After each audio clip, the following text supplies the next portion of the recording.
Hello, everyone, and thank you for joining us for episode 143 of the MeepleCore Gaming Podcast. I'm your host, Tim Jennette, the Mental Meeple, and I'm joined by my co-host, George Breden. And in this episode, we go over our most anticipated games coming out at Essen 2021 and much more.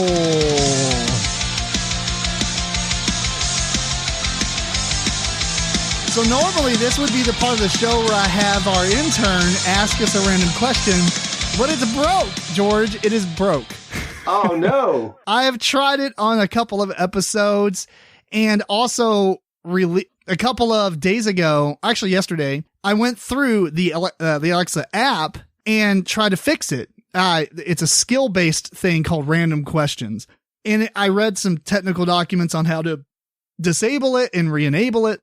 Right. Didn't fix it. I've tried it on every Alexa device in my house, including Alexa on my phone. None of them work. I don't know what to say. I'm really saddened by this because it was such a fun thing. Our intern, I don't know, on hiatus. Let's see if I can do it with Siri. Siri, ask us a random question. I'm not sure I understand. Not as cool. I'll find something. Maybe I'll just get a giant list and we'll go through it through episodes. But does Google have something like that? I don't know. See All if Hey Google, ask a random question. Okay, here's a question. How are you doing today? How are you doing today? That is not a random question. Oh man. This is probably not the best thing to do live as we're recording it. I'm doing fantastic. Here's a website with 65 random questions. Give me a number. Let's do 21. 21. All right. Here we go. This is all right. If you can interview a famous person, who would you choose? Let's say alive famous person, like today. Okay. Oh man. Today. Do you have an answer for this one already? I do have an answer, and it would probably be my kind of like my idol when it comes to vocalists, and that would be Ronnie Radke from Falling in Reverse. It would be hilarious. Yeah. I don't know how well it would go because he's really kind of quirky and odd, and it's awesome. I've interviewed like publishers and designers and stuff. I've never interviewed an actual famous person. I did randomly think about sending a ton of emails out to people. Like once I sent an email from our MeepleCore to Dax Shepard and Kristen Bell because I know they like to play Catan. Yeah. It's like, would you like to come on a random small podcast? Did they respond at all? No, they probably have some kind of agent that's watching their crap. There's probably no way I can get a hold of them. I need to go after those like B celebrities, you know? No offense to them, but you know, the ones that probably don't have an agent or they do their own social media accounts. Yeah. that might be a little bit easier. What about you? I'd interview someone that'd just be fun to talk to. Like I would interview Conan O'Brien or something like that. Oh, well, if we're going to go with that, I'll do The Rock. Okay, yeah, that'd be good too, yeah. Oh, man, he'd be so awesome to interview. We talked about that before. That would be one of my top 3 celebrities if I could meet, would be The Rock, Hugh Jackman, and Keanu Reeves. Yeah, those are good choices. Yeah, I like those choices. Good stuff. Well, anyway, what you been up to for 2 months? Oh my God. So this is my first time back. I'm so excited to be back. Not like I have any time, but here I am. So I have changed careers and gone from sign language interpreting to teaching American Sign Language full time. So I'm in a high school and I'm teaching high school kids. There's just a lot of stuff that teachers have to do. You know, we get summers off. Yeah, that's great. But, oh my God, all the various paperwork and whatnot. I'm finishing up, you know, late in the day, and then I'm starting all over again. So it's been kind of an ordeal, but it's been great, honestly. I guess it doesn't help that you have a pretty long commute, right? Yeah, I've got a very long commute because I'm in Ohio. Although that's podcast time. Yeah, I'm listening to a lot of podcasts. I've been keeping up. And I'm driving all the way into Indiana because I have the most work in an educational setting in Indiana already. So this is just adding on to my pension there. So it was worth it for me to do that. And it's okay. I like driving. You know, it's all right. But it is taking up a lot of time is part of the issue. But honestly, I'm loving having the the freedom to speak for myself. You know, that's true. Instead of only saying what people are getting you to interpret. Yeah. So I'm really enjoying that, and it's nice because as an interpreter, you don't get a lot of acknowledgement. You know, you're doing a great job as an interpreter if people hardly know you're there. Really. Yeah, you're like a tool. Yeah. No offense, but you're just you're a tool that people are using for a purpose. Exactly. And now terrible. You know, I feel like a person. How to dissolve a career into a crappy sentence. Yeah, but I do miss interpreting though. I actually love interpreting, and when I have a little more time, I'll keep doing the freelance. But right now I'm so focused on just, you know, getting lesson plans together and basically making my own curriculum map, because they haven't had an ASL teacher at this school before. You know, I'm doing everything at this point. Yeah. Yeah, that's crazy. Not complaining. It's great. Well, so we don't drag this out super long. I was going to ask, you played Villainous and Dog Park with the guys a couple days ago, and I wasn't able to make it to that. I took a little bit of a gaming day off because of all the conventions that I went to in a very short period of time. Yeah, but I'm pretty jealous. What'd you think of those two? Well, those two, Villainous, I've never been a big fan of, although I like Disney and I like the theme of it. The Villainous game itself, it's just kind of, it's very, very random card draw. If you happen to get the cards you need, then you're going to win. And that's okay. It's still a fun game. You still, the play itself is very easy. It's anyone can play this game. It's a great gateway game. But there's a couple issues with it. One is if you get the right cards early, you're going to be on a path to win. And then the other one is if you don't and nobody does, the game can drag. So it stayed true to those expectations when I played it again.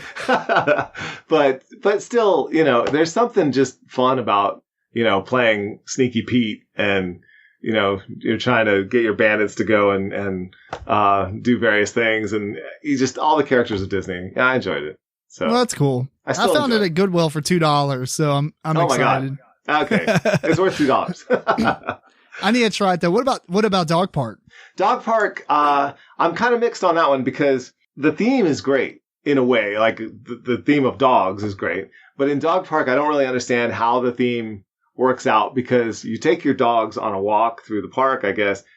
But in order to do that, you bribe them with toys and bones and things like that. And then I guess you find a whole bunch of them at the dog park, because as you're going through the dog park, you're coming back with all these toys and balls and stuff. Are people just like losing them all out of the dog park and you collect them? I don't know. But and then you do it again for the next round. But the game is so much like a game that I didn't particularly enjoy, and that's Parks. With the theme of dogs, it's better for me. But at the same time, the gameplay isn't one that I'm a huge fan of. Is it actually like a re-theme? No, but it's just very similar. You have a walking, a walking phase, and it is, you move your Meeple as far as you want. You can't land on a place. 4 spaces. You can land on a space where someone else is, so it's not as restrictive as Parks, but you lose victory points when you do it. But other than that, you go there, you land on that space, you get that thing, and then you move on toward the end of your walk. And if you get there first, you get more of a bonus. I mean, that's incredibly similar. Yeah. Yeah. And okay, I have to say this, like, maybe it was just the tabletop simulator one that we were doing. Maybe there are more cards in the real, you know, finished game, which it hasn't been produced yet. But in this one, there were 5 cards that were expert cards, and they were objectives. So you get a secret objective, right? And so this expert objective, there were 5 of them. Of the 4, other than the one I got, I did every one of those other ones without even trying. I just happened to do them. Like, it'll say, you walk 7 of your dogs. And if you don't walk your dogs, you get negative points. So you're walking your dogs anyway. Yeah. You just do that. That's what you do. And so this person gets 7 points at the end of the game. Achievement. Play the game. Yeah, pretty much. And then the others were kind of like that. Walk 3 dogs twice. Okay, I did that. Didn't even try. It just, you know, that was simple. All these things. And then mine was out of the I think 7 or 8 kinds of dogs. I think 7 types of dog breeds. You have to have collected out of your 8 dogs at the end of the game. You have to have majority in 4 of them. And I'm like, wait a second. How is that anywhere near these other cards in terms of difficulty? That's like be winning the game already. All right, thanks. Here's some extra points.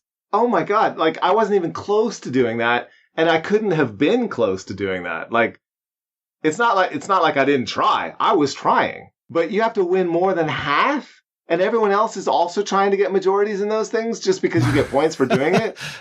Like, what? That was whack. I'm sorry, but I hope the game comes with a whole lot more of those kinds of cards so that you can either throw out all the easy ones and everyone gets the impossible ones, or you can throw out that impossible one and just play with the ones that you're going to do anyway. It's just the game didn't seem balanced in that regard. Yeah, keep all those functionally the same, or not functionally the same, but very close to the ease of access, I guess. Or just, why are they private objectives that are wildly unbalanced? Just make them public objectives, then everyone is trying to do that anyway. Right, and then just give it like multiple spots, and the first person to do it gets more points, and then the second person who does it gets less. Yeah, maybe something. I don't know. It did not. I was not happy about that. Well, cool. We're not going to get too much into other things because this is going to take up most of the show, but we're going to go over basically about 10 games-ish each. Yes. That's being released at Essen Spiel 2021. And I don't know, some of these games they could be demos. I didn't look super hard into it, but I tried, I don't know about you, but I tried, other than one game, to make my list stuff that, one, I didn't hear of, but 2, stuff that I know is coming out in Germany. Okay. First, you know what I mean? Yeah. Like, not that it came out at Gen Con or Origins, even though all this stuff was within 1 month time span at this point. Yeah. I was thinking of you. You just went to those 2 conventions, so that would make your list a little bit tougher. But I think I did pretty much the same. Yeah. Yeah. There's a couple of games I think I put on here that either had come out previously or maybe they're coming out multilingual when they do launch, but I don't think they're out yet. So yeah, there's some games that are tremendous games. And like, if you don't have The Loop or Cosmopolite or Endangered Species, you should definitely be, thinking about getting those games. But I think those have been out long enough now that it's not exactly a new release. Yeah.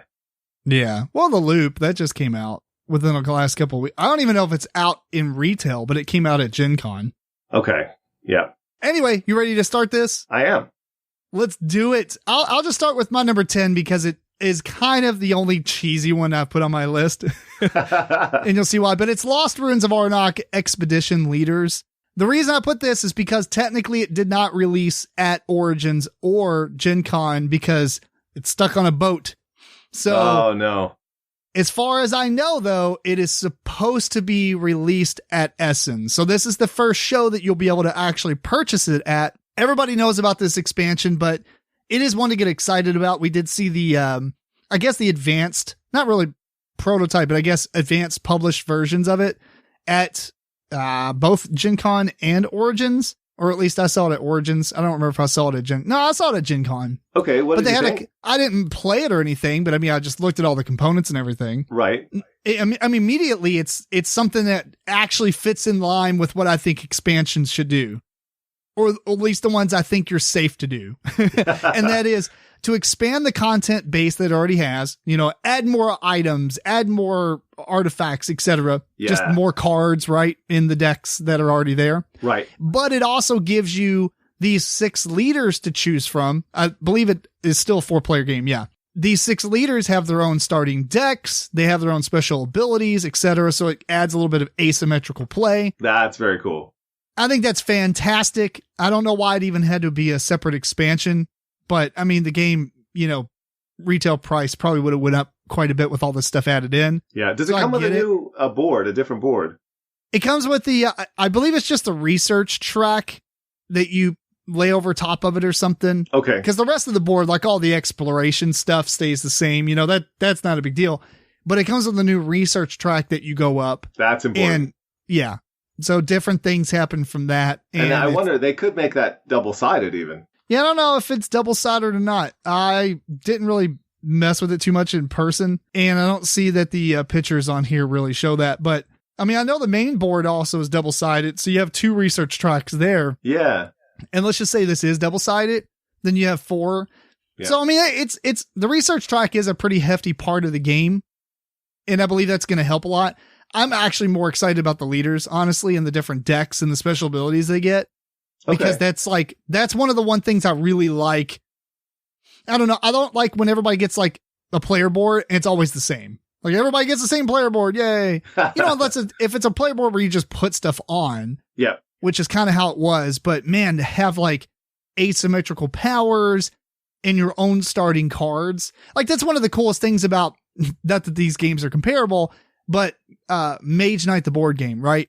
It's a deck builder, but you have your own starting deck and you play massively different than anybody else. I don't think it's going to go that deep and far, but it is still really cool that you have something that differentiates yourself right off the get-go. Maybe one of these guys are going to be really, really good at exploring and another person's really good at buying items and stuff.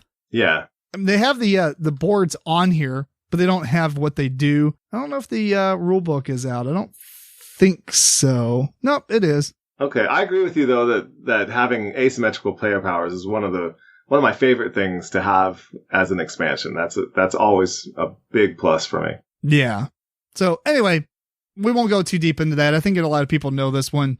Lost Ruins of Arnak, the Expedition Leaders expansion. All right, excellent. Do you know, if I can just back up for a minute before I go into my Essen list, I know we've already started this whole topic. Yeah, no, that's cool. There's something that I did recently that is board game related, even though I've been working so much. There's a designer, Florian Racky, who designed the game Desperados, and he contacted me and had a new rule set for Desperados, and he's sort of tweaking his design, and I've been playtesting that and playing it with my family, which, you know, my mom and dad, they're in their, you know, late 70s, 80s, and then my grandma is 97, so I wasn't sure how it was going to go over. I wasn't sure how they were going to, you know, really respond to it. And probably one of the highest compliments I can pay the new rule set is my grandma was able to play the game. Like, and I know with the previous version, it would have been super confusing for her. Does your grandma get to the point where like, here we go, a new game? Yeah, she is not. She does not like change. She wants to play Llama every night. So I was really happy that she was willing to give it a shot. But Desperados is a hidden movement game where the Desperados are all working together, moving around in the West to rob banks and rob stagecoaches and warehouses full of money at different towns.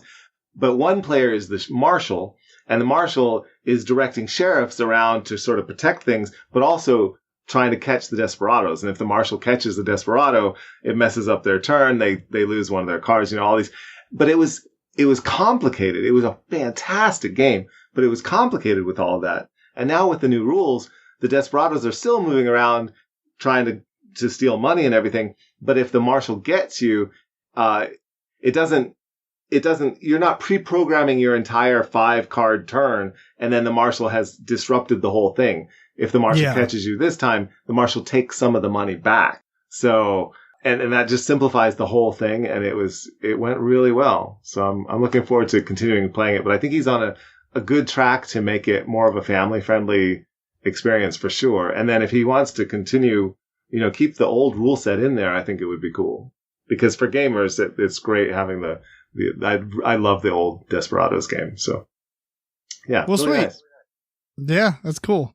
All right. Sorry. Let me go from that into the actual topic at hand, which is the Essen games. My number 10 is going to be, and then my first few games are going to be sort of similar ones, which are lighter cooperative games. That's what I've kind of been itching for lately. And the first one that I've picked out is called Yokai. This is a game by Julian Griffin, published, looks like Bankeys Editions.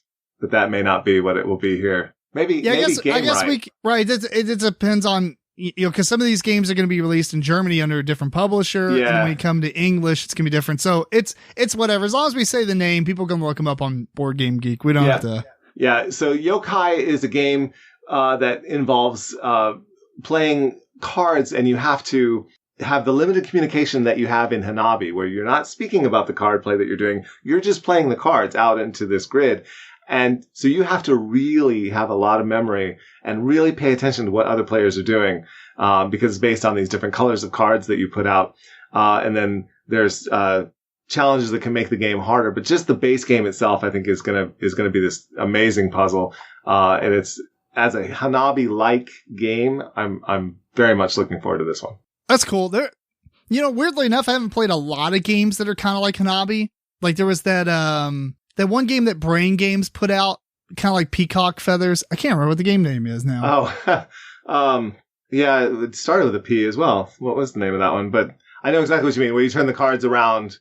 Yeah, and they all like kind of make a peacock kind of thing. That was kind of cool. And then Bomb Squad and Bomb Squad Academy. No, not Academy, just Bomb Squad. People didn't like that one. I don't know why, but it was hard. It was neat because, do the same thing as those type of games, but you're trying to make this bomb detecting machine go through and like disable stuff. Yeah, I enjoyed that one for a while. I didn't keep it. And then there's the Baker Street one that is basically Hanabi with a different theme attached to it. But this one is not like that. I didn't mean that it was like Hanabi in the sense that you turn your cards around away from you. I mean, you just got set things you can say. Yeah, it's the limited communication card playing game. Yeah. Okay, cool.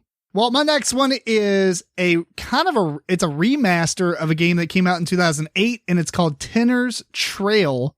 This is a Martin Wallace game.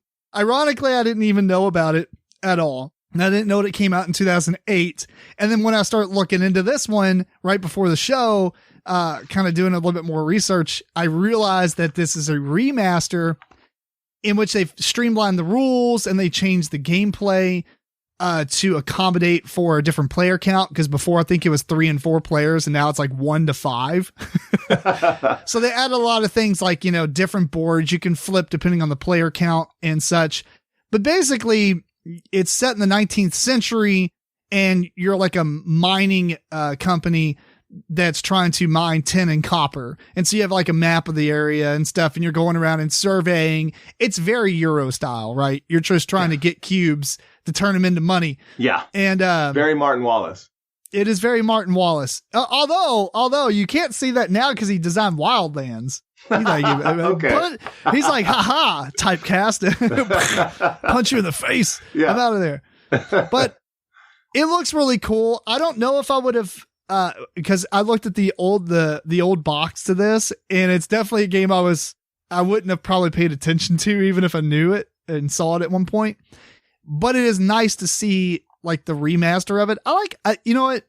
That's an interesting topic in general, is games that were released back in olden times, 2008, 10 plus years ago, because so much has changed in the game design world, right?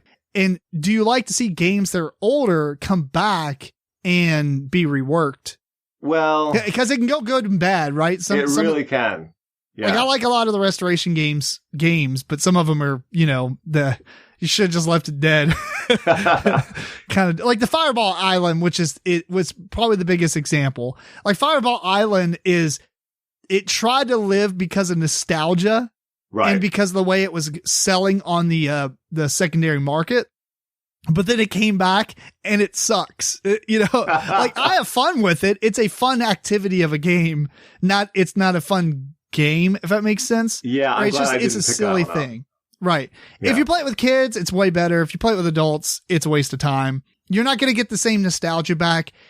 It's like trying to play really old retro games that you remember being completely awesome when you were a kid, or really hard, and then go back to them and be like, this is super easy. What was I thinking about? Yeah. Because some people like retro games. The Dark Tower or the... I am excited to play that though, because I never played the original one. Is that even what it's called now? I'm confusing myself. It's called Return to Dark Tower, but the original one was called Dark Tower. Yeah, right? Yeah. So maybe that one will be pretty cool, but that one's a little bit more involved of a game where Fireball Island was kind of like you move on a path and these marbles fall, and then we'll just add all kinds of crap to it, Bees. We're gonna add bees. Either way, I don't care. I bought it all, so I was gonna buy it anyway because I bought it based on nostalgia. But going back to Tenner's Trail, they took this game and I think they did. I've never played the original one, but it looks like they added some things in there to modernize it and to make certain things a little bit more streamlined and better. All right. While also increasing the component quality dramatically. Because, other than the cubes, they've got, and I don't think the original one had this, but it has all custom cut shapes and stuff for this one. And it just looks nice. The first one had lots of cubes. Yeah. But it had some other custom shapes, but the art is much, much better in the new one. I'll agree with you. I would agree with that. Yeah, it looks super cool. I mean, the original one, the map was just a blob of color, honestly. Here they actually have artwork on the map. So that's huge. And yeah, the card art is quite nice. I'm afraid the game is still going to be a Martin Wallace that I'm not going to get into, but there will be a lot of people that really enjoy it. So that's cool. That's fair. Well, yep. That's my next one is Tenner's Trail. All right. And my number 9, again, going with the simple co-op game. This one is probably the most questionable one for me on my list. And it's called Council of 12 by Rita Model. This one is a sequel to the other game that this designer has done, which was, what was it? Something of 12, King of 12. And in that game, you had to manipulate. I thought it was Council of 4. It's just 3 times better. No, I was kidding. But in King of 12, you had to manipulate a 12-sided die through card play. And you'd be changing the number and it's almost like coup or something where you're like interfering with other people and whoever ends up with like whatever the number would be on the 12-sided die, they're going to win the game. So it was very simple, sort of take that game where you're tug of war around the value of this 12-sided die. This is the same idea, but it's a cooperative game. So you have to sort of puzzle together how you're going to play out your cards in order to get the die to end up on the number that you want. And that appeals to me. That sort of gives me Shipwreck Arcana vibes, And I don't know if this one will be that good. I could be entirely wrong about this, but I put it on my list in the hope that it will be. Well, I mean, that's basically what this list is, right? Let's hope it's good. Go demo it. Oh, that sucks. Yeah. Yeah, I'm going to give this one a shot. Council of 12. I think it'll be interesting. Next one on my list is a game called Eternal Palace, which we were talking about. And you actually tried this one out at some point. I did. But I haven't. So it looks interesting to me. Oh, you have this one? Huh? You have it on your list, or you have the game? I have it on my list. I don't have the game. It's not. Okay. It's not out yet, but they have sent it to certain reviewers, and they have videos up about it. Like Rado has his playthrough and stuff. Yeah, but I was able to play test this one when it was being developed. That's awesome. Oh, it's fun. Yeah. So the artwork looks really great. I like the. I guess it is Asian themed. I don't know if it's specifically Japan. It looks like more like Chinese, I guess. I don't think it was specified. Yeah, I don't know. Either way, though, you roll some dice. I don't know if you say it was dice placement or if you just use the dice to do things with the dice. No, it's dice worker placement basically. You're putting dice on these tracks in order, to like if you put a higher die on the track, you're gonna get the first pick of that or whatever. Depending on what the track is, you might need the lower die, you might need a higher die, or whatever. Right, and as you go up on these tracks, you end up getting scenery elements that you are essentially painting on a canvas. Yes. Which is like a timer to the game. So once your canvas is completed, the game kind of triggers the end or whatever. Yeah. But it looks really pretty. The way that they do it is very innovative. They have these pieces that you physically get, then you stick them into a plastic holder. I think that if you look at it from an angle, you'll see each like the different layers of paint on your landscape. Yeah, it's really cool. I mean, obviously that part of the game is a little bit overproduced. It's not necessary, but it does make it really cool. And it's very thematic based on what you're doing in the game. So it looks kind of neat. I like the idea of what you're trying to do. Cause you can kind of, from what I gathered in Rahdo's review, you can do things to manipulate your dice to kind of make it to places faster than other people do. Yep. And that allows you to go up on those tracks quicker, I guess. Yeah, it's like a real race on all these tracks. Yeah. It's fun. It really is fun and very, very intuitive. And I don't know if it's a gateway exactly, but it's definitely lighter. Yeah. It's super light. Yeah, but it's super fun. Yeah, it's good. So anyway, that is that one. What's your next one? All right. My next one is my number 8, and it is a game called K3, and it is by Philippe Preux. Is this a climbing game? It is. It is. Well, it is. How many of these Ks do they have? I don't know anything about mountains, by the way. Yeah. It's well, I originally clicked on it thinking, oh, it's gonna be a sequel to K2, or one of these other climbing games that I really like, and it's not that at all. It is it's the theme of that, but in order to do the climbing, you have these little hexagon pieces in different colors, and you put them into a mountain shape. Like you actually stack them up, and then you have to you either take them off or you put them on. I can't remember now. But as you either build the mountain as you go, or you take the mountain apart as you go. Either way, and you have to.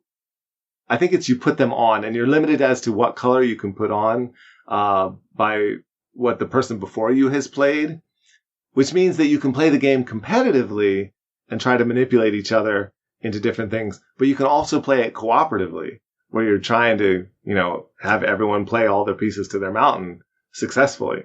So that makes it really interesting to me as a very small box, very small size, thinky, puzzly, cooperative game. But also can be competitive. I think it's going to be a winner. K3 by that's interesting because, I mean, I'm not super into rock climbing, but I know when you do it, you kind of work together as a group. And most of the rock climbing games are competitive. Yeah.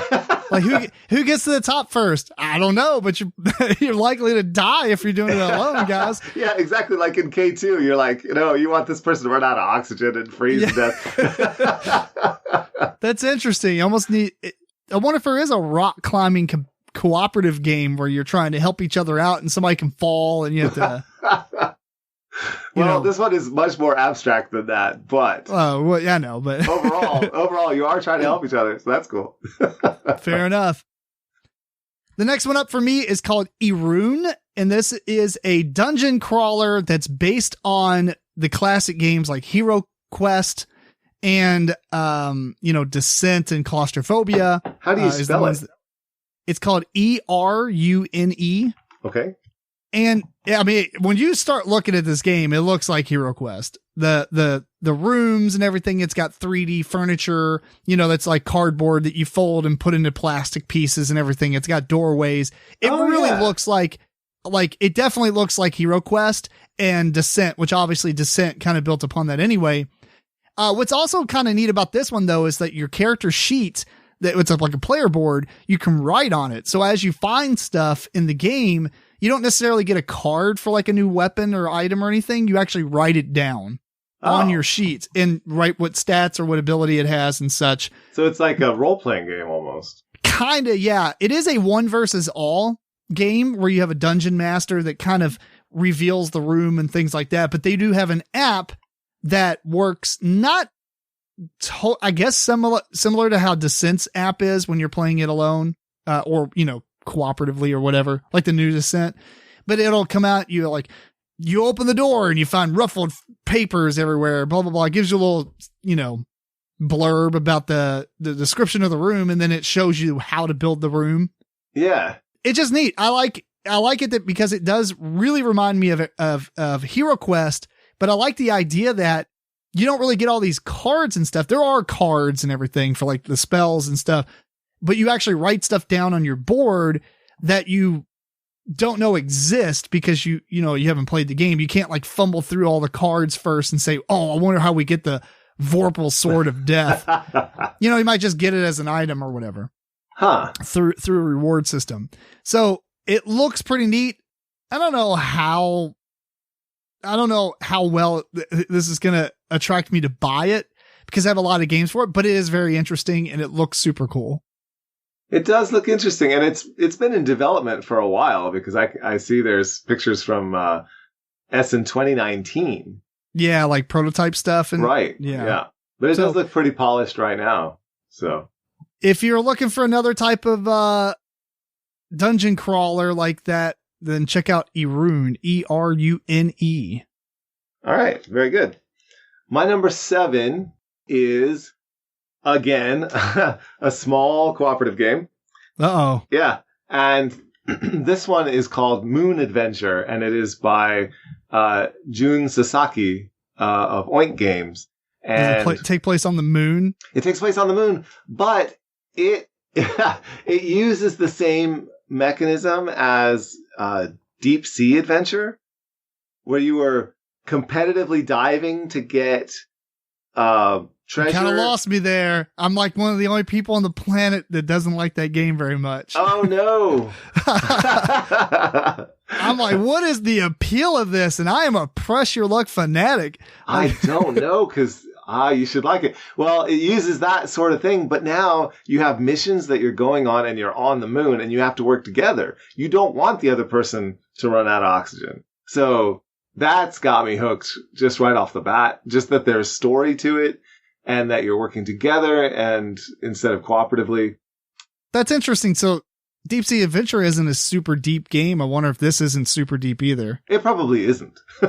Which is not a bad thing, honestly. Yeah, like I say, I'm really looking for some of these small cooperative games this year. And this is another one that I found that is just really intriguing.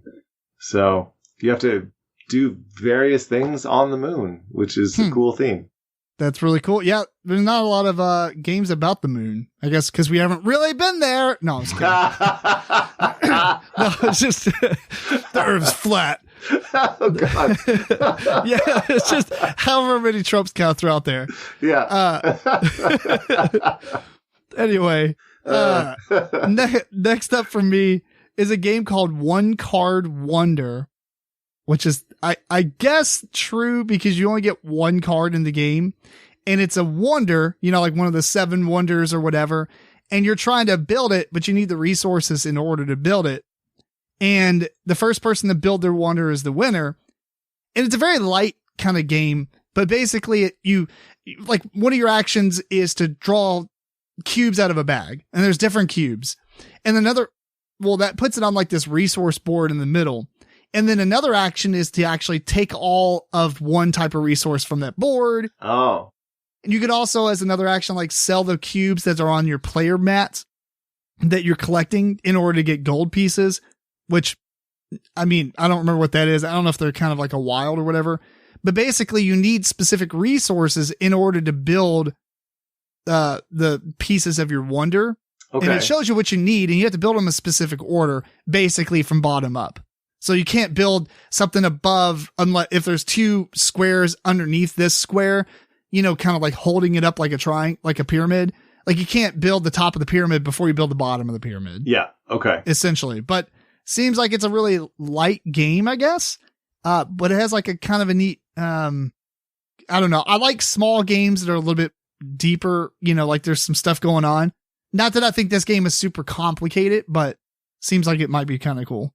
Yeah, but I'm looking at it on here and like even the font that is used on the cover of the box makes you think of 7 Wonders. It does. But there's no relation between this game and that? No. Okay. All right. It looks neat, though. It does look cool. It's got really bright, vibrant art. Yeah. It does. And it actually has some pretty cool pieces. And you can't really tell from the pictures, but the resource cubes are actually pretty big. They look like they may be like 16 millimeter, like double the size of a normal cube. Think like, if I had to just guess, and I don't know this 100%, but like Imhotep, where the cubes are nice and chunky. That's kind of what it looks like to me. Okay. Yeah, it looks good. My next one is my number 6. I'm going to assume that in English, this is going to be called My Kingdom for a Horse.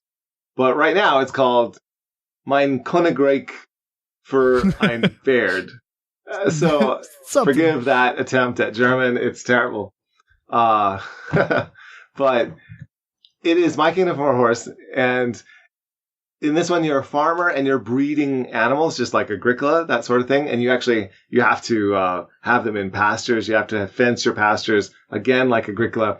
But your whole idea is you want to have one of every kind of animal. And you can trade in 2 sheep for a pig and 2 pigs for a cow and 2 cows for a horse. You want to eventually have a horse, and you want to eventually have one of every animal to win the game. But on your way to doing that, you can have all kinds of herds of different kinds of animals, because there's cards that give you abilities depending on the different numbers of animals that you have, etc. And it just looks fun. It looks fast. And, this one is just giving me those Agricola vibes that if I want a quicker, simpler game than Agricola, I'm going to reach for this, I think. Yeah. Yeah. That sounds pretty cool. You like the animal games. I really do. Next up for me is a game called Ariantes. It's Eriantys. And I don't know, it's some kind of thing where you're trying to take your magical students and put them through school. The theme doesn't make any sense to me ahead of time. But oh, wait, I just brought it up on my screen. I know why you're into this. It's the magical floating islands. That's it. That's exactly why I picked this game. I was like, well, that looks like a floating island. I click it and you just have a bunch of floating islands on the table. I'm like, I'm interested. Let's do this. It's such a random thing to be excited about, but I really do like floating islands. I know that about you. Yeah. And I know you would not be into this art otherwise. No, the art's not too bad. Not too bad. Like it's almost like Disney animal art. It is. But I do actually like it in this game. Okay, cool. Although I think the box cover kind of looks better than the actual game itself. Yes, agreed. Because the game itself, like the islands, don't look that great. They look just kind of plain. They're just hexes, yeah. Yeah. But this is a very abstract game. There's really not a lot of theme to it. They have a theme on it, but they're kidding themselves. Anyway, you put these islands in a kind of a circle or whatever on the middle of the table. There's a little... It looks like a pile of poo. It really does. But apparently it's like I don't know what it is, like a genie or something that floats around. But it looks like that is a wrong shape of a piece, guys. But anyway, so it looks like a Kong. If you have a dog or a Kong toy, that's what it looks like. Right. Exactly. So the idea behind this is there's these pieces from a bag that get drawn out and there's all these different, basically just color pieces, like circles. Yeah. And on your turn, you have so many different actions and you can put them in their schools, I guess, which are the different lines on your player board. And if you have the most guys in a color, then that's going to give you the professor of that color, which gives you, reasons to have that. Otherwise, you can put these pieces out on the board out in the middle on the different islands to give you like influence over the island. The whole point of the game is, depending on the player count, you have all these little columns. I don't know what they actually call them, but you have to put them out. And if you get all of them out, you win the game. Obviously, if you're playing with 2 players, you have like 8 of them. And if you play with 3, you have like 6. And I think if you play with 4, you have maybe 5 or something, like maybe even 4. Okay. And these columns represent actual columns that you're building? I don't know what they actually are. I think they're like school buildings or something. Okay. Yeah. But the point is they look like cylindrical wooden shapes of your color, and you're trying to get them off your player board to win the game. Okay. But when you have them out there, what's interesting, I thought, I was like, this looks okay, I guess. But what's kind of neat is when you actually take over an island and you have an island that's next to it, those islands fuse together. And now you have like all that stuff there added together as your influence. So it becomes harder for people to take it from you. And so there's a reason to go after specific islands, not necessarily just like, well, no one's on this one. Okay. And it's super abstract, but the art looks cool. I think you might actually, if you look at the card art, you'll probably like this game because the cards are very anamorphic animal people. Yeah, I'm looking at it right now, and it's funny that those kinds of animal people. And these, it doesn't bother me too much. Like it's too cutesy, maybe? It's a little too precious, yeah. But I gotcha. It's not quite too far over the line. I can deal with it. But then it's funny, when you look at the other cards that are in the game, that I guess are your action cards, those are not anthropomorphic animal people. These are just actual people. And the art is quite nice. Interesting. Yeah. Isn't that strange? Yeah. That is interesting. I wonder if it had a different artist, maybe. That's one artist. Who knows? Yeah, I don't know, but yeah, it does have interesting art for sure, and very bright, colorful pieces. So I would give this one a try for sure. Yeah, I think I'm on the fence of this one as far as purchasing it, but I am definitely interested in trying it. But this is definitely a try before I buy type of game. But it's got me interested enough. So, and those pieces, they're not screen printed. They're actually they look plastic. Oh, okay, because they have hollowed out pieces in the shape in the middle of the token. That's kind of cool. I don't know what they actually are, but they kind of look plastic to me. Okay, yeah, maybe so. But anyway, that's Ariantes. All right, cool. That one's interesting. My number, what are we on? 5. My number 5 is a game that is going to be coming to GameFound. It's a game that I don't know a whole lot about, but when I looked at all of the comments for this game, people are raving about it. And oh, yeah? Yeah, like, it's crazy. It's got a 9.2. You know, normally you'd be like, hang on, this is like somebody shilling, you know, everyone who's involved in this game has given Somebody's it a 10. Paying off reviewers. What's up with this? But most of it, when I look at these comments, so many of them are, I played with the designer, or I played the prototype at such and such, and I love it. You know, that kind of thing. So it's interesting. The game itself is called Tindaya, Tindaya, and it is a game that, this is usually a red flag, a game that can be cooperative or can be competitive, right? And when it's a bigger game like this, but this one can be either one, and it can be a game where you're playing cooperatively, but somebody's a traitor, and I love that kind of thing. Yes, let's bring some traitor games in it. It looks like it's on Tabletopia, by the way. I believe Tabletop Simulator. This screenshot, somebody said Tabletopia. Oh, okay. All right. Well, we're going to have to check this one out. But you are, you're going around the Canary Islands, and you are leading an Aboriginal tribe on the Canary Islands to survive in this really harsh world, I guess, that has all kinds of catastrophes. And there's, I mean, they're being caused by gods. Like, there's gods moving around on the map and doing things as well. So it sounds like there's going to be a lot of interesting things going on.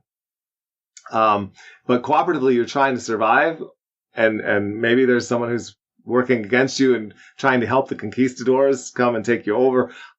It sounds like there's just a whole lot of story there.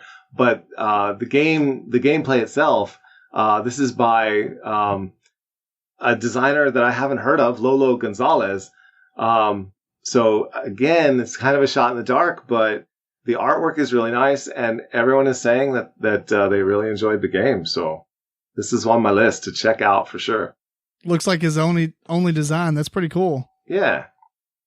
Just looking at the screenshot, I didn't think it was going to be that deep, but once you look at the full layout on Tabletopia, it looks like there's a lot going on.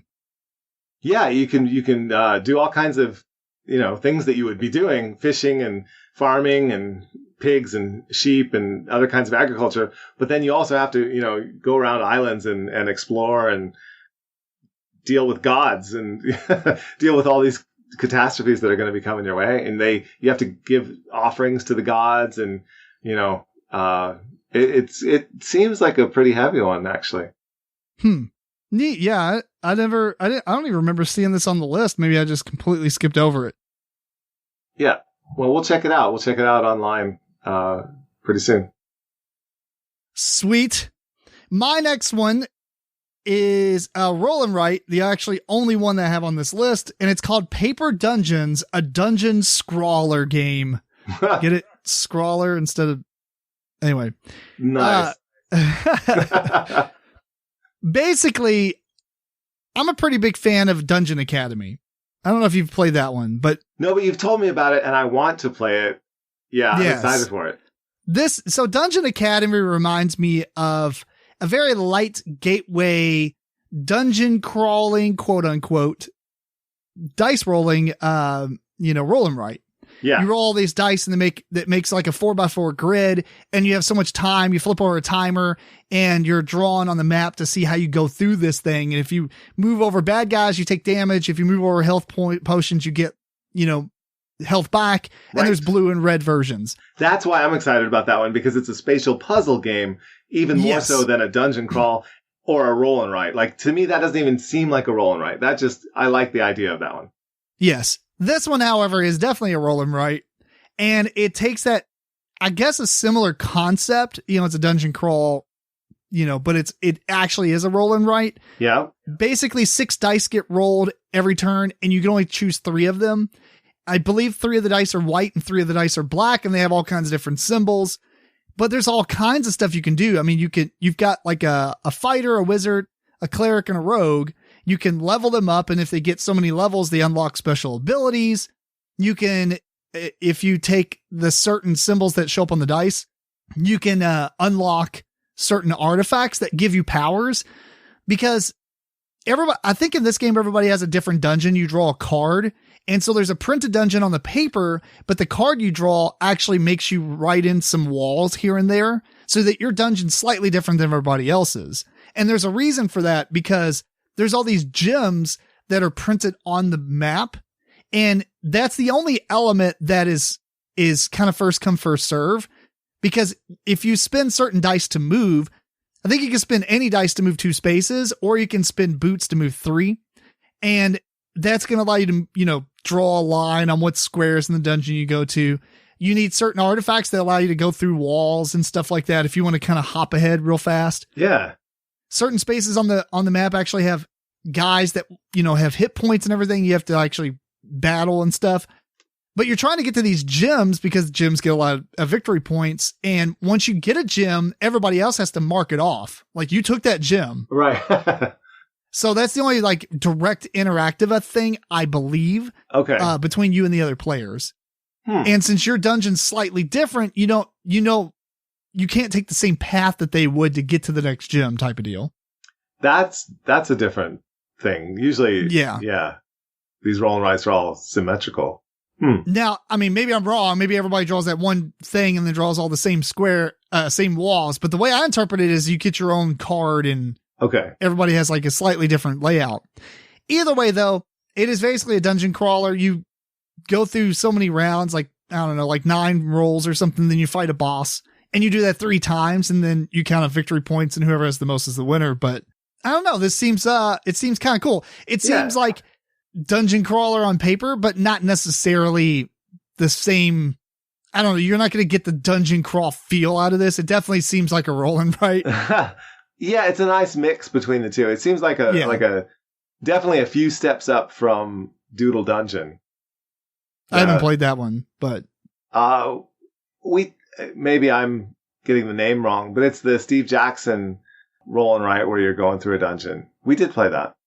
I didn't play that one now. Okay. But that sounds cool. I want to play it now. I feel like we did. Well, anyway, that might not be the name of it, but this seems like there's more going on than what was in that. Yeah. Huh. All right. But anyway, that's Paper Dungeons, a dungeon scrawler game.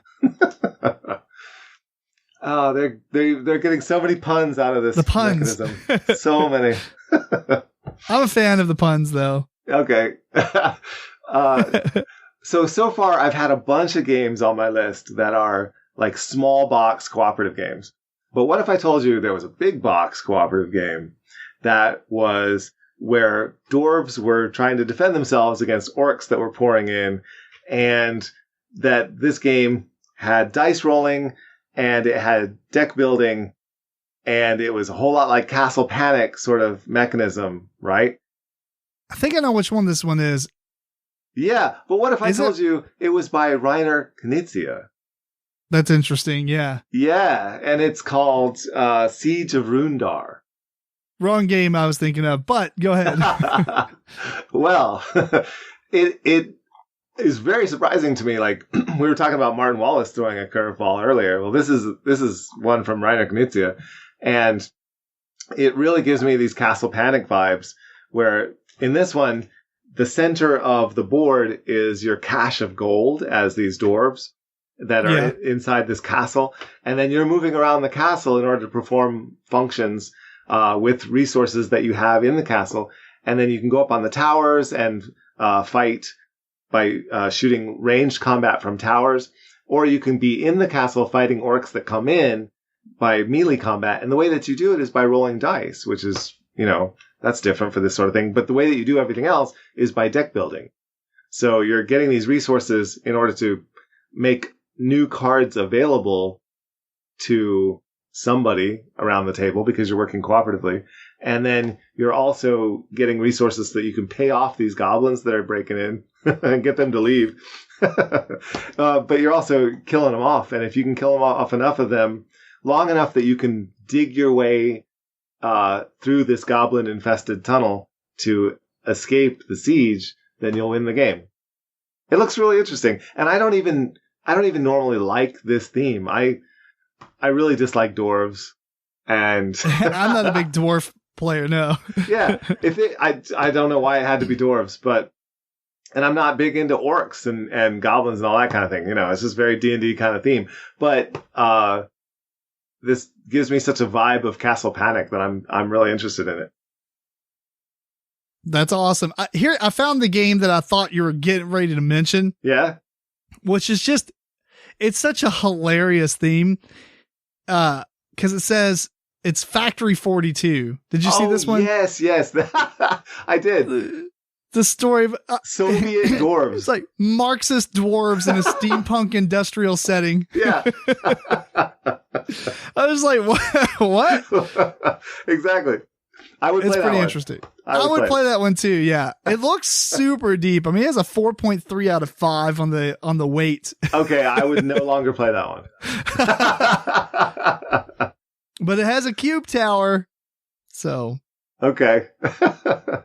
There's your bonus game for this list. Yeah. This one is a 2.5 in complexity. That's a pretty good number for me. That's fair. Well, the next one's only a 3, so you might like this one too. All right. I don't think you'll like this one at all, but I'm going to mention it. This game is called Corrosion. It's by Capstone Games.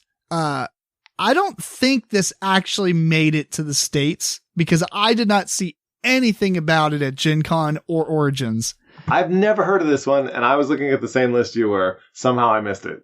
Yeah, it says unreleased and it's releasing November 1st. But I would assume that if it came early on or got off the ship a little bit faster, that it would have been at Origins at least. But I didn't see it, but who knows? Either way, Corrosion, it's an engine building game, right? Right. Where you're getting these gears and you can control when your, corrosion happens, because the stuff that you have actually just dies after so many turns, essentially. But you get to control that a little bit by moving the main gear. You can also get stainless steel bits, gears that last forever. And those are going to give you your engine building thing. It seems very mechanical, no pun intended, but it really does. You're doing mechanisms to get resources to build new types of gears and everything, to make this engine in order to get points. What I like, do the gears turn? Do you turn the gears? You don't actually turn each individual gear, but your player board has a gear in the middle that you turn that has numbers on it, which I think is more like a countdown timer. So any of your gears with this number now die. Oh my God. They corrode. I got you. They corrode. Yeah. But you get to choose when that happens because you have certain powers that will actually activate anytime you move that large gear. So it seems pretty neat. I think it might be a little bit too dry for you, but it looks a bit. I would give it a shot though. I like the idea of having your stuff just every so often fall apart. Break down. Yeah. It looks very steampunk without actually being steampunk, which is what attracted me originally. And then as I start looking at it, it seems like speculation, but it seems like it's going to remind me similar to Gizmos in that vein of what you're doing, except that you don't get the resources through like a random element, like a marble display, or like Splendor. You don't get, you know, stuff like that. I think you get the resources differently, but that same kind of, it really reminds me of Gizmos as far as like what you're doing and activating all your crap. So it could be one that I would enjoy, or it could be one that would be just miserable for me. Yeah. I mean, but it's a good choice. It's interesting. I thought you were talking for a moment about a different game that's on the list that has gears, that you actually turn the gears, and it's called, oh gosh, well, I just had it. Gutenberg. Yeah. And so you're meshing your gears as you press the letters or whatever. So, somehow when you put the gears together, you actually turn them, and whatever. Almost like a Zolkin type of. Yeah. Yeah. Like whatever resources are touching, that's what you get, that kind of thing. It looks really interesting. It also sounds looks pretty cool too. Pretty heavy. Yeah. Yeah. This game doesn't seem like the gears are there ish. You know, you have one gear that you actually rotate. Everything else is like a tile that has a gear cut out at the top of it. Okay. You know, it's more like just a card. Yeah. So the Gutenberg one, that basically was just missed making my list. Oh yeah? Yeah. That sounds cool if it actually has a mechanism like that works out pretty well. Yeah. And the whole theme of early printing presses and competing printers is pretty cool. Yeah, check that one out. My actual number 3, though, I'm going to shock you with this one, since we were just talking about how I don't like heavy games. Uh-oh. Arkwright, the card game. About. It is a weight of 3.83. What? Is it Arkwright, the card game? No, but it starts with Arc. It's Arc Nova. Arc Nova. Arc Nova is a zoo simulation. It's a modern zoo. You're running a modern zoo. If it didn't have this theme, it would have never made.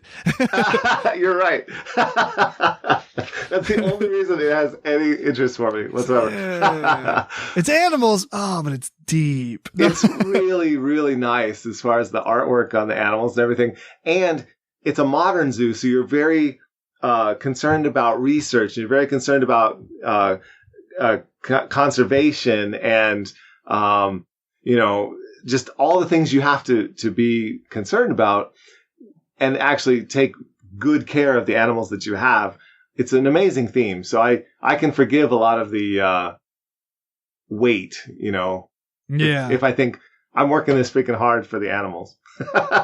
Ironically, this has slightly higher rating and weight than Arkwright, the card game. And Arkwright is massively difficult. Yeah. So this one, it's going to be a rough one for me, but I have to grit my teeth and be like, I'm doing it so the elephants survive, Yeah. Arkwright has a 4.57, but the card game is 3.6. Oh yeah, no, the actual Arkwright game. No, I couldn't get into that, even if it was about animals. That's fair. So this one, it's definitely one I'm going to, see if I can get into a heavy game with this kind of theme. I think it has a good chance for me. Well, cool. My next one is actually one that you also had on your list. We usually go through and try to clean them all off to where everybody's talking about individual things, which I guess we did that. You took yours off and let me do it, but it's called Adele. Yes. So it's A.D. I don't know. I guess it stands for something. Yeah. Adele. Basically, it's not really semi-co-op. It's all versus one. And all the players that are on this ship in space, the AI, which is Adele, has taken over the ship and is trying to make their life, crappy. And you still need to achieve your goal or objective or, get to where you're going or whatever it is. Yeah. And so you're trying to overcome the obstacles that Adele is trying to set for the players. But what's interesting in this game is that all the players have action cubes and you set them on the different actions on your player board, but behind a hidden screen so that the player playing Adele doesn't know what the other players are selecting. Yeah. And has to almost kind of guess like what actions are most of them going to try to do and how can I make those actions hard for them? But if they make the wrong actions hard, but they don't pick any of those, then obviously the players are going to have an easy turn. Yeah. But what's interesting is there's a movie that I really liked. I believe it's called Event Horizon. Have you ever watched that? I don't think so. I think it's Event Horizon. It's a film where Space Odyssey. So this is it. It's basically a film where the computer on the ship actually takes over and starts doing crazy stuff with its inhabitants. Yeah. It's a great theme for a sci-fi, obviously. Yeah. And it's unfortunate that Adele is an AI, but you can't play the game that way. You have to have a person. AI? Yeah. Yeah, that's true. That would be kind of neat, right? Yeah. This is the movie I was thinking of. Well, it's actually more depressing than I thought. Well, anyway. I'm pretty sure. I think it's a great choice. Obviously, it was on my list too. It's got some great artwork for the ship and the little meeples and everything. Everything is very clear and easily understood. And the whole idea of one player just causing fires, like literally possibly causing fires, but causing problems for everyone to have to run around and solve it. It would make it like a co-op where you're up against, some actual intelligence, which is awesome. Right. There's an entire playthrough video that they did on Tabletop Simulator with the designer. I watched some of it. It is in English, so you can watch it, but it's 2 hours long. So obviously I didn't watch the whole thing. I just kind of skipped around. But it kind of reminds me of trying to play a game like, what's the game where you run into burning houses or whatever? Flashpoint Fire Rescue? Yes, Flashpoint.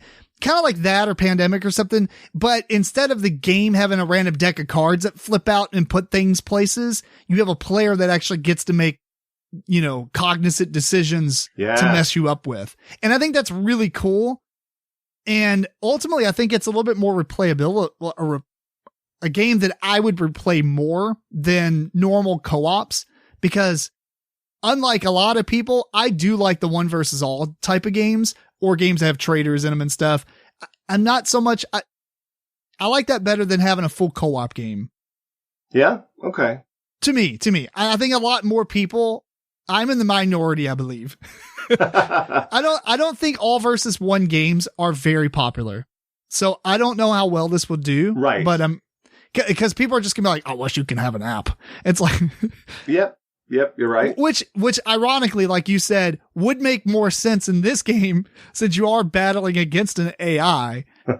But games like Descent and all the Fantasy Flight games that are coming out with apps now, like the Lord of the Rings adventure game and, the Mansions of Madness 2nd edition, where they took away the all versus one element and they're just straight up here's a cool video game for you now. Right, yeah. Which is neat, but I think a lot of people are into that, which makes me sad for this game because I feel like people are not going to give it a chance because there's no app. So yeah, but maybe they could have one eventually. They could, yeah. Cool theme. Excellent. Yeah. It's called Adele, Adele. Okay, well, my number 2 is a surprise for me, honestly. We're getting like the surprise George list here. Yeah. Yeah, I didn't expect this one to be so interesting to me, but this one is called Seven Gods. And actually, I think I saw this one. Keep going. You're sending your ships around to these various islands, and you're telling stories of your god. You're trying to proselytize to the natives, essentially. Not a theme I would normally be into, but the gameplay of this one just really seems very interesting because as you tell these stories, you're rolling these D4, and that's sort of the power the intensity that you told the story and the effect that you had on the people. And other people are going to be doing the same thing, and they can put another D4 on that same spot on the island that you were at. And if it hits a certain target number, then you are going to determine, those people are going to decide which god they're going to follow. But what's really cool about it is all of the gods have these asymmetrical powers, but you can use the asymmetrical powers of all the gods that are in the game as well as you're playing. And there's a god that is the face down, the unknown god or something like that. And depending on which god of the game that is for the game, when something happens in the game, there are negative effects that god they're sort of random, like a chaos god, and they'll have certain things happen, but it'll be different for each one depending on which god that is in the game. The whole thing just seems really interesting. The gameplay seems very straightforward, and very competitive. And I just really enjoy the theme, to my surprise. 7 gods. It looks pretty neat. I was checking out the pictures. This is not a game I saw at all. I don't know why that sounded familiar, but it was not. Yeah, you're drawing as your resource. Stupid box though. If it's a triangle. I know. It's a Come problem. on, guys. It's bad. No one wants a triangle on their shelf. They're trying to make everything in the game triangular, right? So like the spaces on the board are triangular, the islands are angular shapes, the resources in the game, they're all 4-sided die of different colors. And so you're using those, you're spending those to do things in the game and make things happen, but you're also rolling them when you tell your stories to the people. So they really tried to stick with the theme, and they got carried away. Triangular boxes are bad ideas. But yeah, this is one that was not at all on my list, and all of a sudden I'm really interested in it. Yeah, I mean, it does look kind of neat. I wonder if it'll make its way digital somehow and we can try it out. Yeah, that would be great. All right, so we got some honorable mentions, right? Yes. I got one that I just threw on there when I was trying to look up another game you were mentioning about, because I don't know why I didn't mark it originally, but you'll hear why. The actual honorable mention I put on here, it's just so stupid. It's called What's That Sound? It's blue-orange. And it essentially is you draw a card, and it might be like marbles on it. Like it's an actual picture of something. And then you got to make the sound of what these things would make, and everybody has to quickly guess what they think it is, and whoever guesses it first gets the card. Right. Out of all these cards that are out in front of them with different pictures on it? No, I don't think so. I think you really just draw a card and... Oh, maybe there's more out there. It says, guess the cards by making the best sound effects. Work out the images that go with the sound effects. Yeah. No, it's got to be from a whole like field of pictures. You can't be the fastest to win. I'm going to make the sound of a marble and you're going to guess it. I mean, that would be crazy. I think you're right. I think you do have you get to get one and then you put a grid of them out and you're making sounds and Yeah, that way, if you have like a shark and a motor car and a cat and marbles, and someone goes click, click, you're not going to guess the others. Setting off the key. Yeah. Oh, okay. So, maybe you would. what was the click, click? I thought you were like locking the door to your car. Together. Oh, I thought you were locking the car. Like, boop, boop. Like you hit the alarm on your, you turn the key out. Yeah. Well, I don't know how to make a marble noise. So. I don't think it's going to be great, but I'm sure it's going to be hilarious. And that's fine, for a small game. Yeah. The other one I had on here, I didn't realize it at first, but it's called Canopia. Canopia, yes, I guess. Yes, I saw that one. It takes place in the same world as Celestia, and it's a dexterity game where you're trying to save birds from poachers by you flick a disc and you hit these tree tokens that are like 3D, and it knocks off, bird tokens onto the ground. You have to bring them back. Yeah. You're shaking them out of the tree. Yeah. Yeah. I don't know if this is going to be good, but it looks fun. I think it'll be good. And here's why I think it'll be good. The way that happens when you flick and you hit the tree to knock the birds out, it moves the whole tree to knock out the birds, right? So as you play the game, the trees are going to get farther and farther apart. And you're going to have to do like harder and crazier shots. Okay, that'd be cool. Yeah. Yeah. I guess there's penalties if you knock the tree over or do something. I hope so. But anyway, those are my 2 honorable mentions. What do you got? Those are good ones. So my honorable mention, before I say my actual honorable mention, I just want to say there's a bunch of games that would have made my list, except I already have them ordered. You know, they're already on their way, whatever. One of those is Roll Camera, which is a cooperative movie making game that we played together. Did you kickstart that? I did not, but I have now because there's a B movie expansion. And so I've kickstarted the whole thing now. Because I did like that one, and I think with the expansion it's gonna add more. There's gonna be more going on in the game that is gonna sort of resolve some of the issues I had with the original. And another one that would have made my list is called Yummy Yummy Monster Tummy. Which, although that's a terrible, terrible name.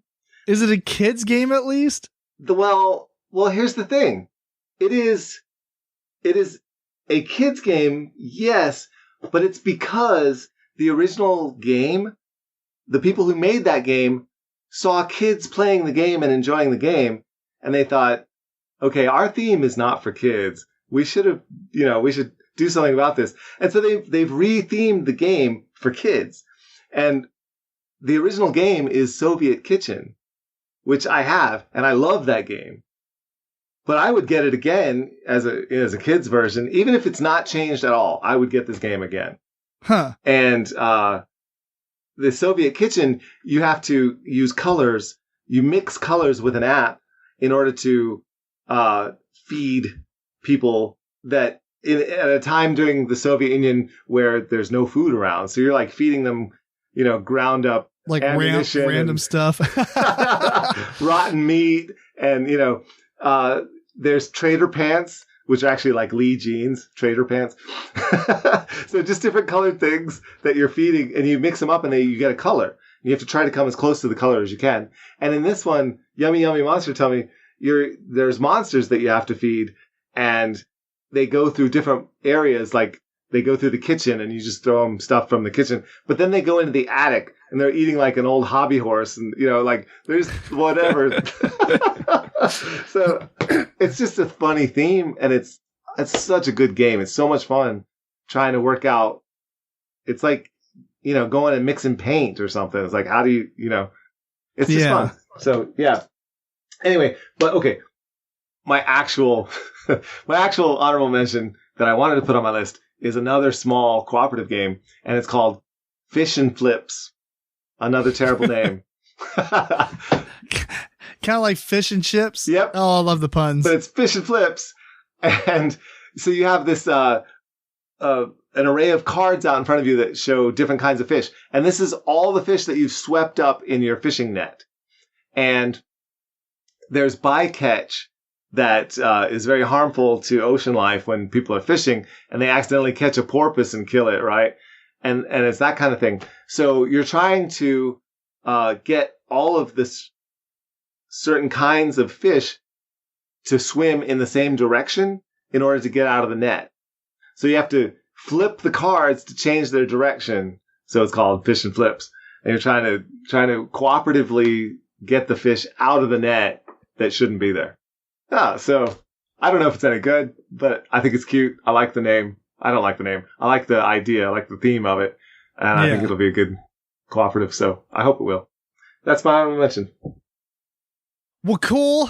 Let's go on to our number ones. This is actually, I've mostly had them in the order I was excited about, except for, I would say, Lost Ruins of Arnak expansion would have been really far up, but I feel like it's been talked about a lot. This one, however, is my number one. This sounds fantastic. I was talking to Julie Ahern from Greenbrier Games at Origins about it, or Eric and I were. Yeah. And it's called Mortem Medieval Detective. Yeah. And it's essentially like you're a detective agency in the medieval times, and you're going through these adventures and you can get these guys. What is that one? Is it Detective Modern Crime Story? Is that the one we played? Detective Modern Crime Story, yes. And in Essen, they're releasing another game called Vienna Connection. Yeah. I'm excited about this one and Mortem. I am. Lots of detective games. So this has a bunch of different cards that you can put out, and it makes like these panoramas of like the environment, or excuse me, panoramas of like the city layout and things like that you can flip the cards over, I guess, when certain things happen and it changes it. There's cards that you'll get, and it gives you outcomes, and you choose one. You can send some of your lackeys, I guess, to go and do stuff for you, but it'll actually take them time. And there's a whole time track that you have to go up on as you do stuff and move around and everything. Yeah, that's similar. Yeah. It looks really dark and cool. Like, it's got dark artwork, but the colors are still pretty vibrant, if that makes any sense. You know what I mean? Like, It's not dark in a cheesy way where everything's just black, but it's like really dark colors, like mysterious and everything. And the only thing I don't know if I like so much is I think it has the ending like Detective does, where it just asks you a questionnaire. Like, what was this? Choose A, B, C, D. What was this? Choose A, B, C, D. And based on the answers is how well you did for that mission. Okay. But I don't know this for sure. I mean, that's what I kind of gather. The only video on here is in French, or no, it's in Russian. But Julie was telling us some things. So it looks really cool. I'm super excited to play it.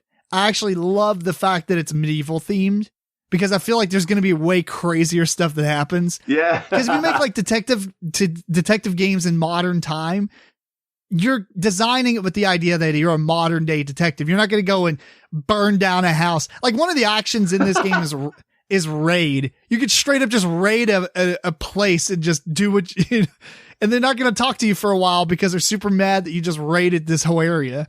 Yeah. This is going to be really interesting. I agree with you that's a theme that needs to be explored more. Detectives in medieval time. That's really interesting.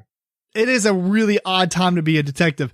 And one of the descriptions in the actual description on Board Game Geek says it's awesome. You can either use the quote unquote kick in the door approach or be like stealthy and discreet, trying to avoid attention. So it's got a lot of cool stuff. Like, that's that kind of stuff you're going to be able to do in like a modern day detective game, you know, because there's laws. Yeah. They stop you from doing stuff like, I think I'll just set fire to this place. See if they'll talk. I'm really interested. But it's called Mortem. Mortum. Medieval Detective. Yeah, it sounds really good. I'm looking at it on here, and there's a card that's in English on the video. Yeah? Yeah. Oh, in the video.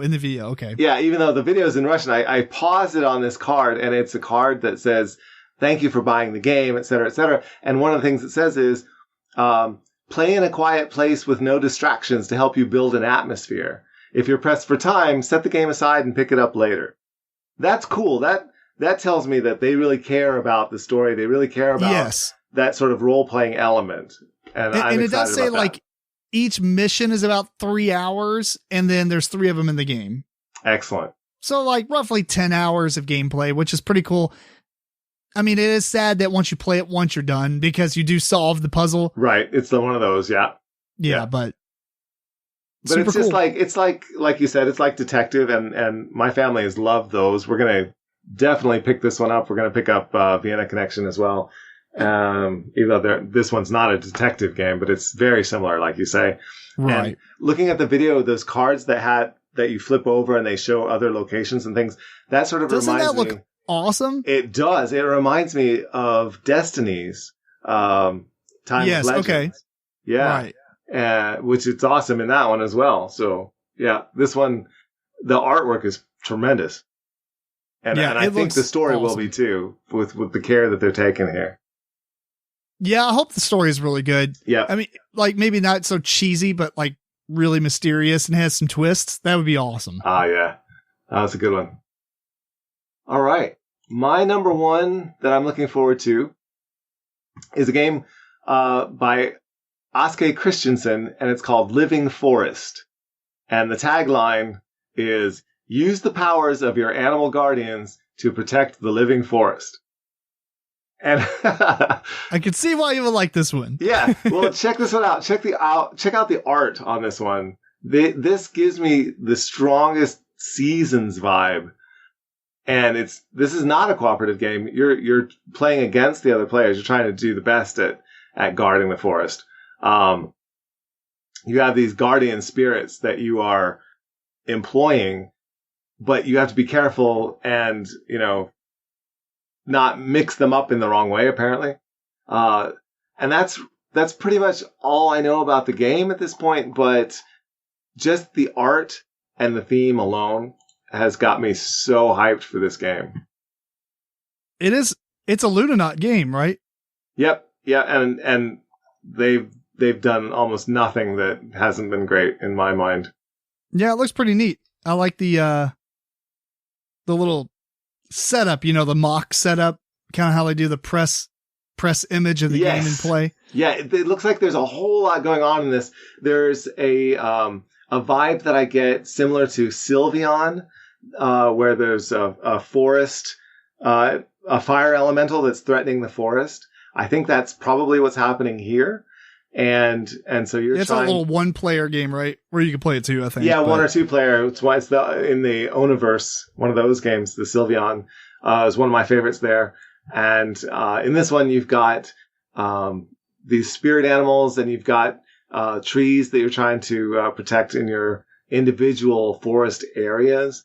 And then you've got these fire things that are moving around doing damage. So, it just looks like there's a lot going on. I don't understand what the gameplay is all about. Obviously, I haven't played it, but just the look of it. There's not a lot of info, it looks like, either. It looks so good. That's cool. Yeah. Number one on my hype list, anyway. I like Ludonaut games. I'm in. Yeah. All right. Well, I'm going to wrap this up pretty quick since we went a little bit more than what I would like to, but still a pretty good episode. We got a lot of information out there. Hopefully you like these lists because we do quite a bit of these throughout the year. Maybe not so recently, yeah, because of COVID. But I like these preview lists because you get to talk about games that I don't know. I think a lot of people kind of throw certain games in your face, or advertising get thrown in your face, but not like all these weird random hidden gems and stuff. We don't know if these are actual hidden gems, but we're picking things that there's maybe not in the forefront of the marketing. Yeah, I like that. And I'm super glad to be back and doing a podcast with you. So yeah, it's exciting.